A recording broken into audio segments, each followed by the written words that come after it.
You ready? Yeah, wherever you are.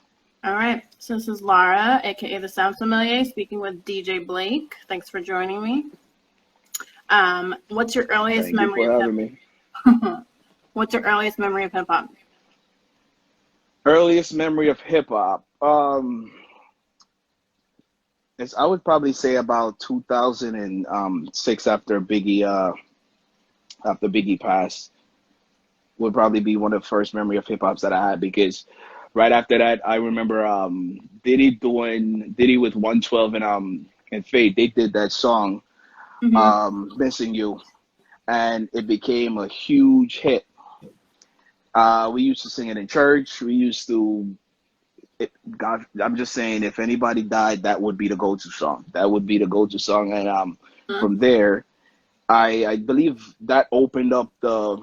I was like 9 years old when all of this happened, so that opened up the gateway for me to start listening to more hip hop, and then I got into a little bit more of Snoop, which was popular back then in Jamaica, and who else was yeah, Biggie was a hit back then, and Snoop was also popular. So I think I would say was the my gateway into hip hop. Mm-hmm. So where did you grow up? So I grew up in Jamaica. I was born and raised in Jamaica. Um, Moved to the U.S. Probably when I was like 18. So I spent most of my life in Jamaica. Mm-hmm. Um, on the west side, to be exact, in Trelawney. I was born in Trelawney and then moved to Montego Bay. So I spent most of my life living in Trelawney. For those who know Jamaica like that, they more there are more people that would probably know Montego Bay rather than knowing Trelawney. But it's like two neighboring parishes, what you guys call states. So um, that's basically it. I'm Jamaican, 100%. Did your family support your passion for music growing up? Uh, yeah, because they never believe they never knew that I actually like DJing or like what they would call worldly music. My mom's a Christian. My dad also went to church. So it was cool because I used to play music in church. So I learned how to play the keyboard. I learned how to play the drums and all of that while I was doing that in church. They supported that, but they did not know that I was actually sneaking out and, going to parties here and there. I was probably like 10 years old. I would sneak out just to like go because back then in Jamaica, and for most people who grew up in Jamaica or who's familiar with the Caribbean lifestyle, they used to have street parties. Clubs did not exist. Nobody cared about clubs. It was all street parties. So 2 blocks down, 3 blocks down, there will be a street party each and every night. Friday, Saturday, Sunday. So I used to sneak out to go party or just to go listen, but they didn't know that part. But once they once I started like showing interest in DJing, uh, in the early stage, I think my mom gave me a hard time. My dad was more open, but my mom gave me a hard time, which every mom would do in a situation because it's growing up in Jamaica is not necessarily the easiest life. You're gonna, there's always a lot of bad stuff happening, and I think my mom was more concerned. So I wouldn't say she didn't really support it. I think she was more concerned, but she supported me going to church and playing the drums and doing all that stuff. But my dad was a little bit more open, and I think that's what allowed me to get away with certain stuff that I did. Like when I would sneak out and go to a party, or I didn't necessarily go to the party to party. That's the thing. I just wanted to see what DJs were doing. The guy on the microphone yelling, ah, that was exciting to me. So I would sneak out. I would sneak out for like 15 to 30 minutes and go back. And if I hear something going on exciting, blah, blah, blah, we go back out again. And, because it's only like a block, 2 blocks, 3 blocks for the most part. So, but once everything started to fall into place, they were really supportive. There was a point in my life when they knew that I wasn't going to be doing anything else. So But then they've already accepted everything that I was pretty much doing. But on a scale of 1 to 10, I would say 7. They supported it 7. Now they fully support it. They fully support everything though. How did you get into DJing? So, following up from that story that I just told you, I had an aunt who had a bar, and she lived only a block away from me. So she would have this party every Thursday night, and my cousins, they were the DJs. So they lived there. They had the bar. They had a restaurant. They would play music every Thursday night. It was like one of the hottest parties, and I used to. That's actually following up from the first story. I ended up starting going to my aunt's bar and hanging out there and helping out. You know, go get the ice for the bar, little stuff like that. And it just so happened I started watching my cousins. I started watching them, and you know, I got more up close with it. I got to see exactly what it entails, and it just started happening from there. I would go home from school when they're out doing, because they used to go to college too, so they were pretty young at the time as well.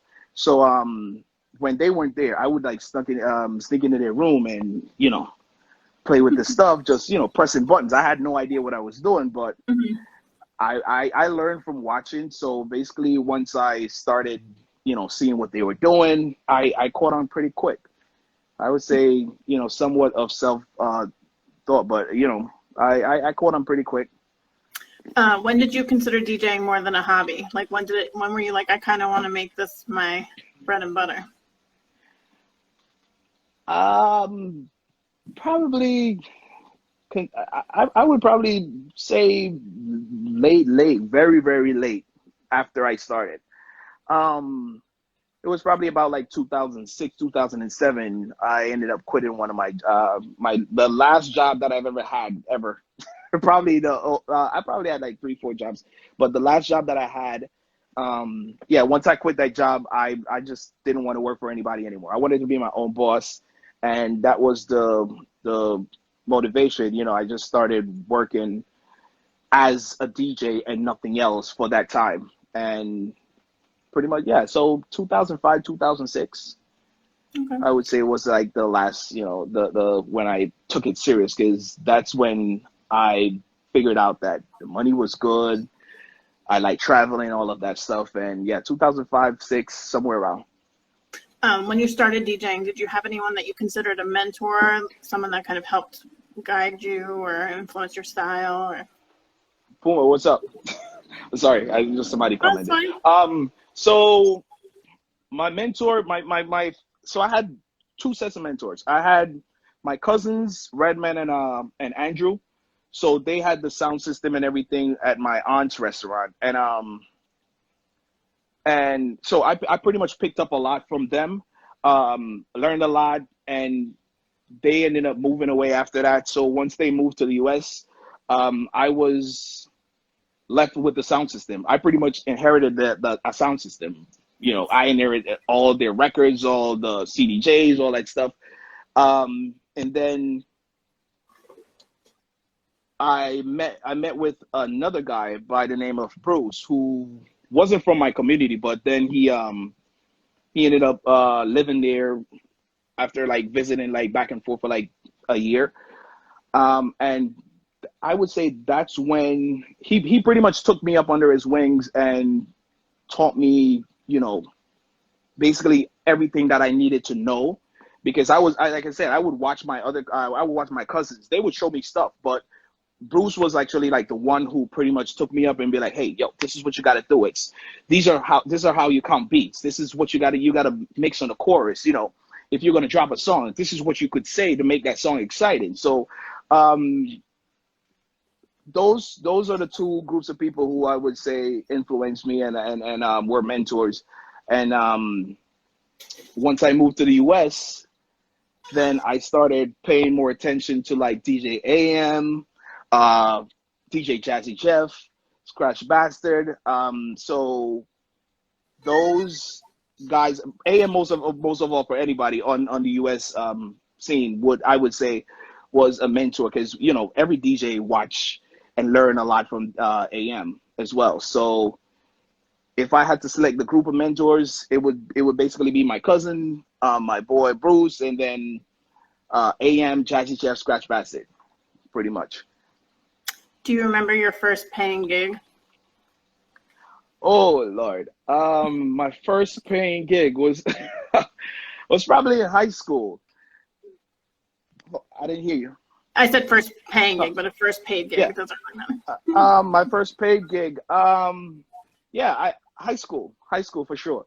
We used to have um, proms, class dances, and I started. I by that time I was like into DJing a lot, and my friends would pay me to DJ at the class parties. They would pay me, so the money was good.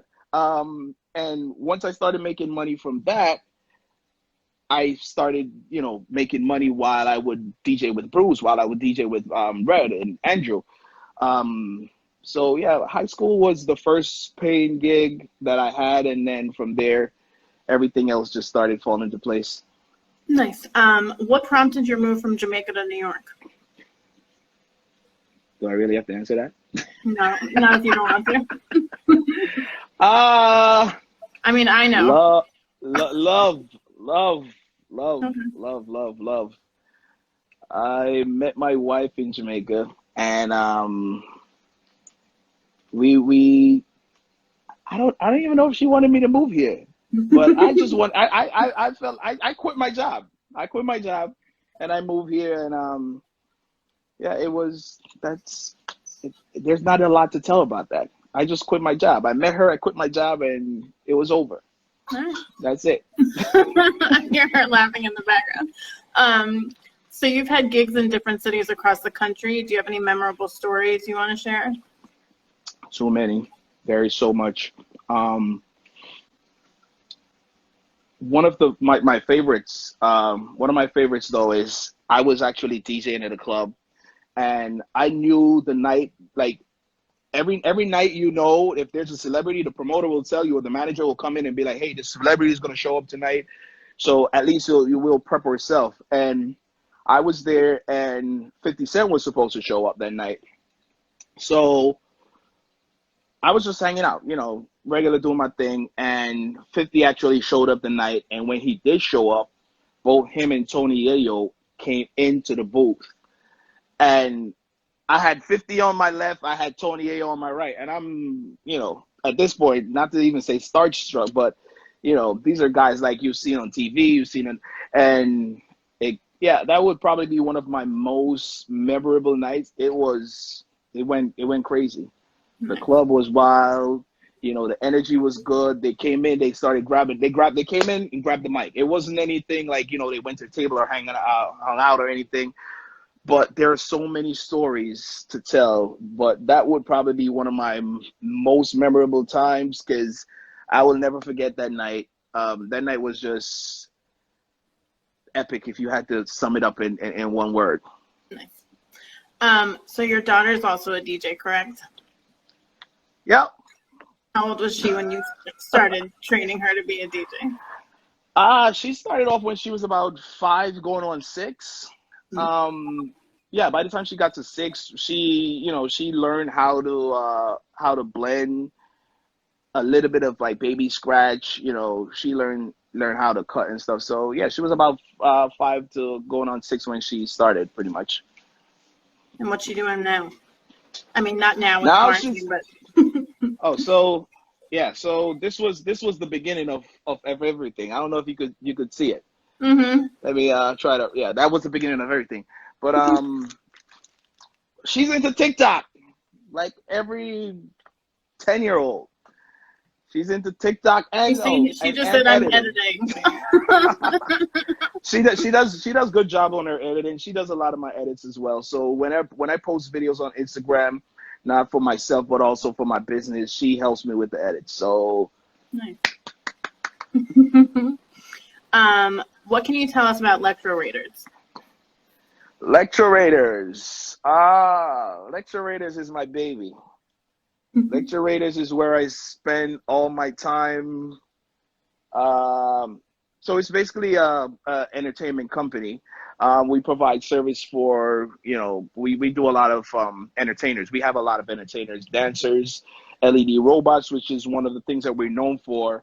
Um, we do a lot of party activations, a lot of stage lighting, sound system setups and whatnot. But what we're known for is our LED robots, because that's what put us on the map pretty much. Lecturators, New York-based company. Um, there's so much to tell you about it. There's literally, we Where could can write a people book. find We could more do just an information? interview on that. If you want to find more information on lecturators, you could go to lecturators at lecturators on Instagram, or website lecturatorsent.com. It's a handful. There's a lot to talk about with lecturators. But for most people who know of lecturators, they know us for LED robots. So we have these 8 feet tall LED robots, fireworks, confetti cannons. We do a lot of kids parties. Now we're into pretty much doing social distancing parties. So we go to your house, stand on your front yard, and we just create the best party vibe you've ever seen. So that's basically what we're known for. But there's a lot more behind, the LED robots. That's a really good segue to my next question. How have you been keeping busy during quarantine? Um, what personally, like, not business wise, I've just been drinking a lot. I've been drinking a lot, going on Instagram Live, Facebook Live, um, watching a lot of Netflix series. That's pretty much what I do to keep busy. Business wise, we've still been doing parties. So we do, like I said before, we did the social distancing party. So what we do, we show up at your house, and we'll just stay on your front yard, and we just do everything that we normally would do in the nightclub. We bring out the LED robots, we bring out female dancers, fireworks and CO2. We do all the works, and we just create a party vibe in front of your house. And you stay in your house, or you come out on the lawn, but still keeping that 6 feet distance. And that's it. That's what I've been doing to keep busy. What do you think you and other DJs can do to prepare for if this happens again?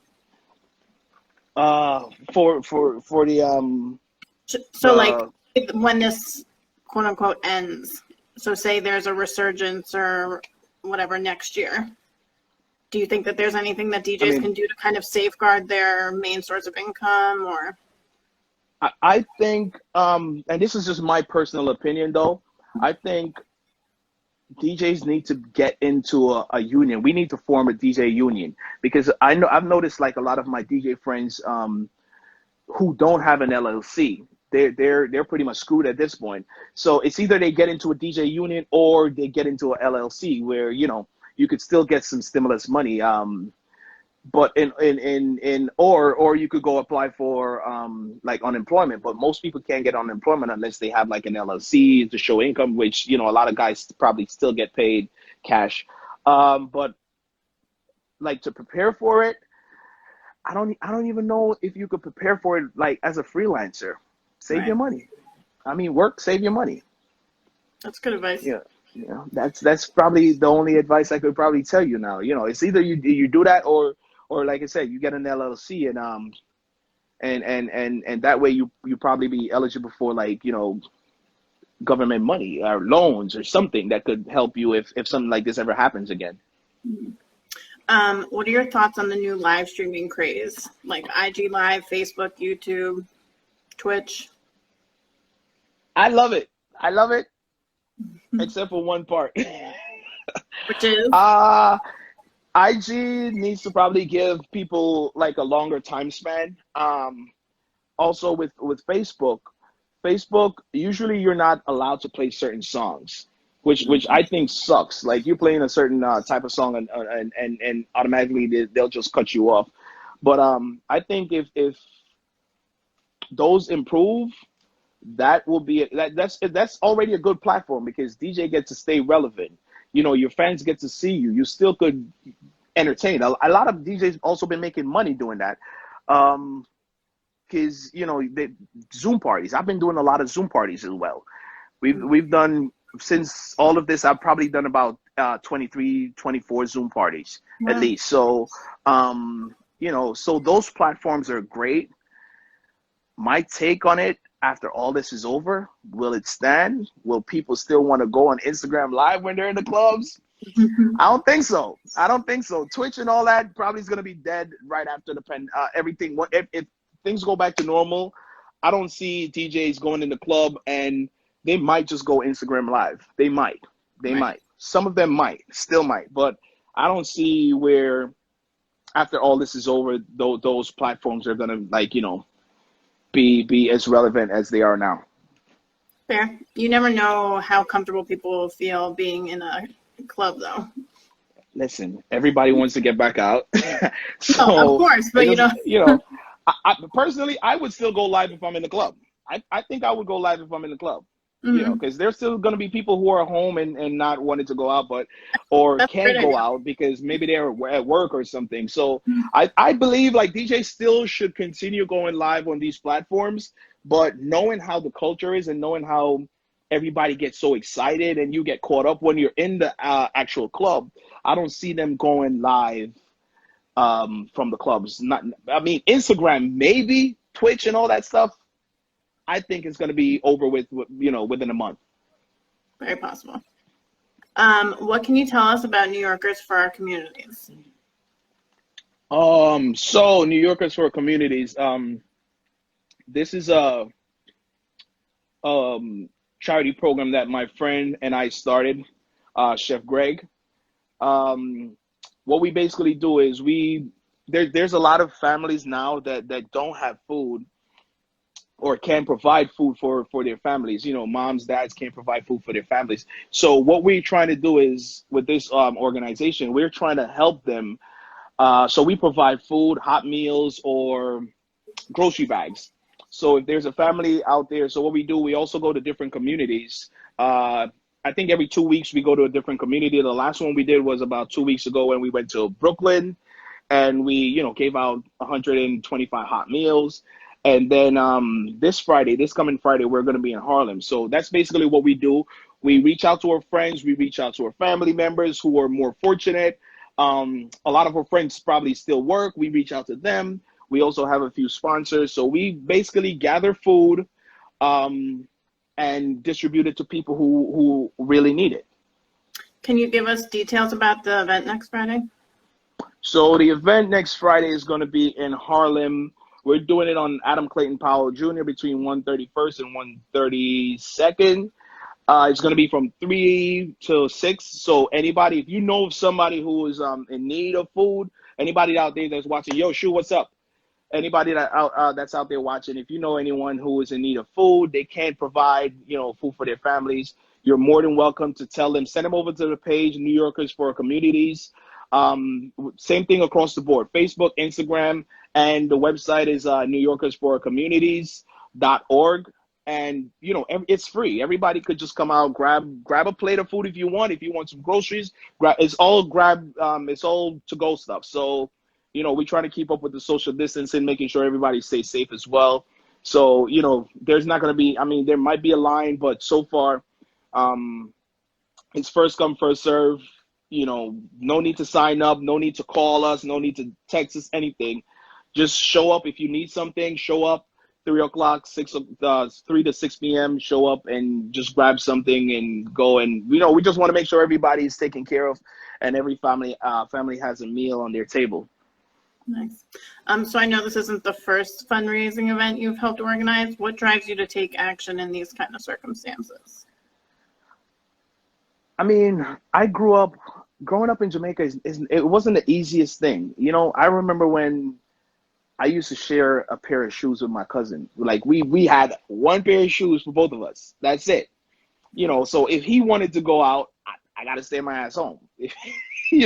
So I would pretty much go in first and make sure I put the shoes on first, get all, shower, get all dressed up and be out. So he gets to stay at home, or we'll actually work it out and I'll go somewhere.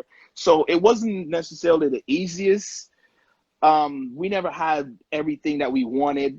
And I made a place for myself. Like, you know, I said, like, when I had a kid, like once I had a kid, daughter, son, whatever it was, I would make sure that kid had everything I had and more.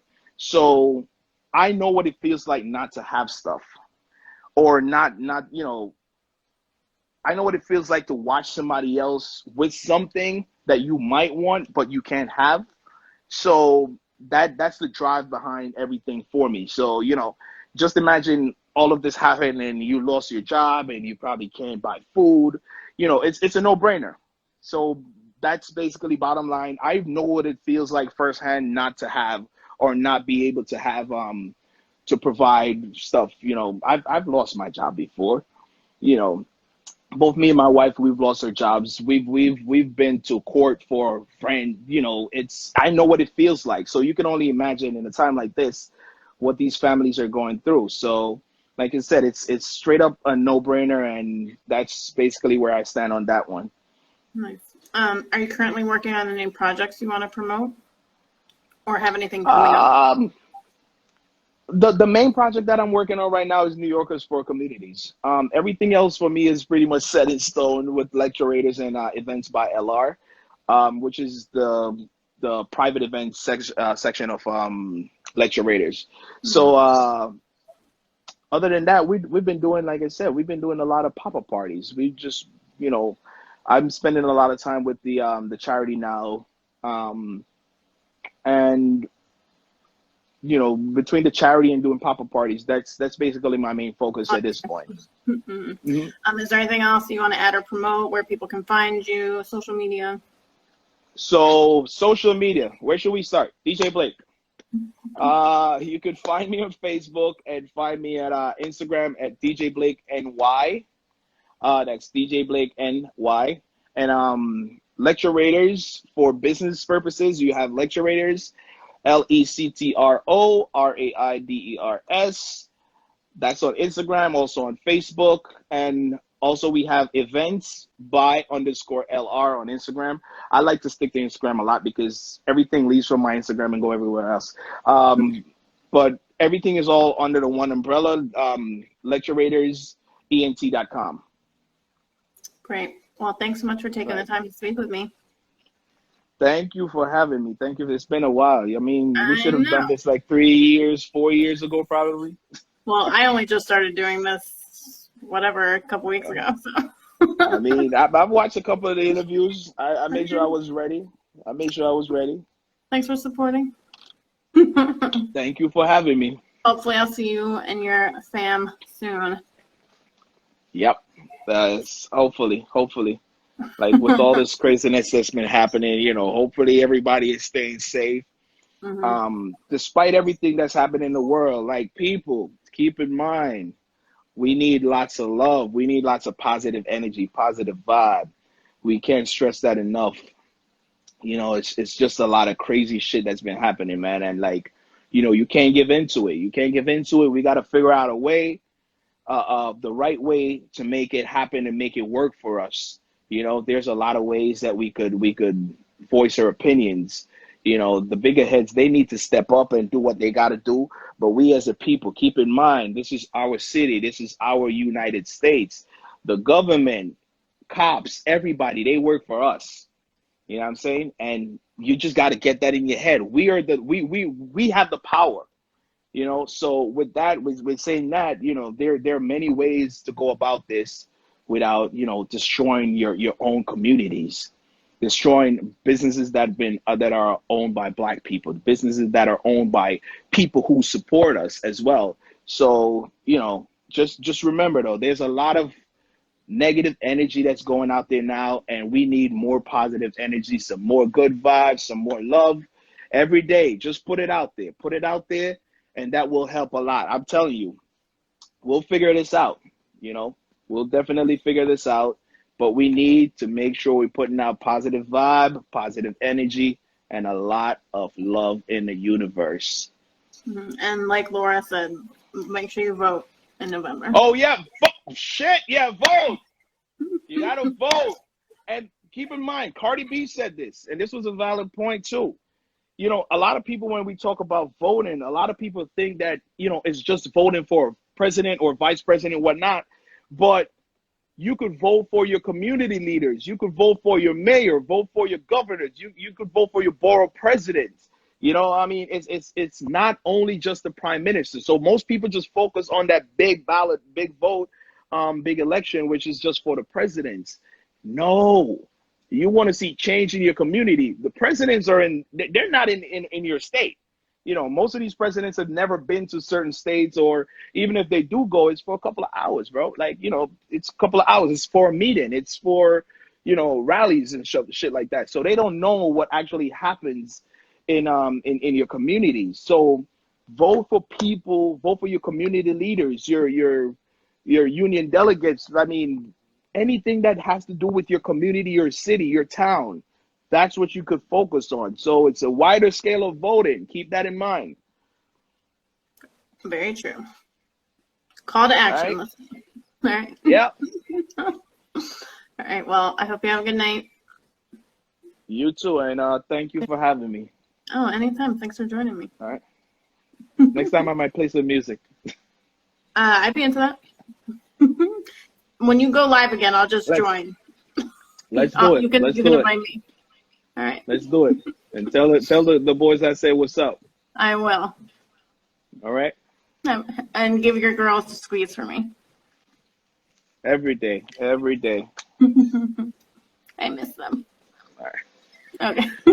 All right. We'll see you soon, though. Okay. All right. Take care. Bye.